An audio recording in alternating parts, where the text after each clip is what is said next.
Alright guys, so I'm doing an Instant Pot recipe, hence the pot. There's some chicken I'm going to use up, Organic Girl, Super Green, some carrots, and these potatoes here were given to me. And these are organic homegrown potatoes, that's why there's so much dirt on them.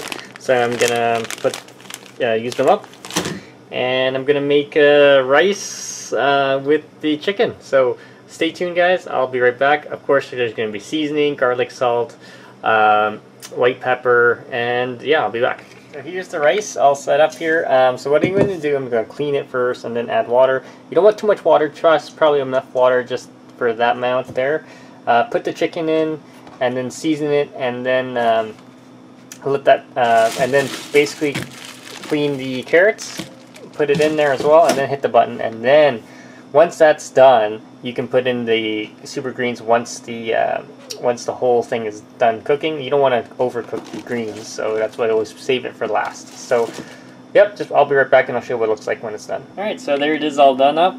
There's the potato, there's the chicken, carrots, rice is on the bottom. It's seasoned.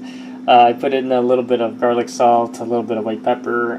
Yeah, I'm going to cook it up now. I'll be back. Guys, there it is. It's all done up. As you can see, I'm going to do a quick taste test for you right now. So